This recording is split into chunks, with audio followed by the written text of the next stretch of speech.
हांव वैशाली शिरसाट. तुमकां म्हजो माई मोगाचो येवकार. आज हांव मुगाचे दाळीचे कण्ण करता म्हणून मुगाची दाळ हांवें भाजून घेतल्या आनी मागीर कुकराक लायिल्ली आसा. ही दवरली आतां ह्या कायलीन घाल्या. आतां हातूंत नारळाचो हे पळय नाल्लाचो रस काडलेलो आसा एका वळ्याचो आनी गोड घालप आनी वेलची पावडर घालप.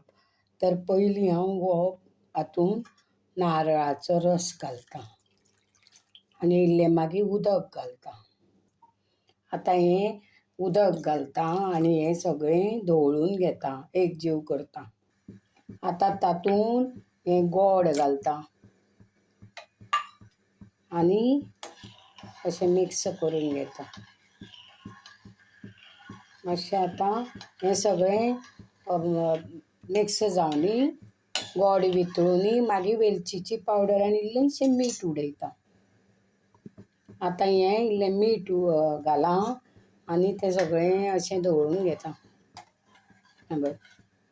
तुमकां गोडाचें प्रमाण म्हणजे चड गोड नाका जाल्यार थोडें गोड घाल्यार जाता, पण गोडानूच करून बरें लागता.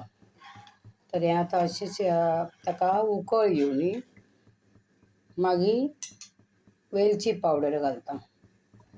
आतां हांव हें अशें धवळून घेतलें न्ही, तातूंत ही वेलचीचो पावडर घालतां. हाका आमी कोंकणीन कण्ण म्हणटात, मुगाचे दाळीचे कण्ण. सणासुदीक आमी हे मुगाचे दाळीचे कण्ण करता आनी जर का वाटलें की कण्ण करून खावया जाल्यार तें केन्नाय करूं येता. तर अशें हें कण्ण आतां मातशें ही दाळ आनी हें रस हो एकजीव जावनी आनी मागीर ताका एक उकळ येवंक जाय, मागीर बंद करता. अशा प्रकारे आमी मुगाचे दाळीचें कण्ण करता. म्हणजेच मूंग दाल खीर. खीर म्हटल्यारूय जाता, पण कोंकणी भाशेन आमी मुगाचें कण्ण म्हणटा. तर हाका उकड येवनी मागीर हांव गॅस बंद करतां. अशे तरेन हें मुगाचें कण्ण जाल्लें आसा तर गॅस बंद करतां. ही जर तुमकां रेसिपी पळयात हें मुगाचें कण्ण.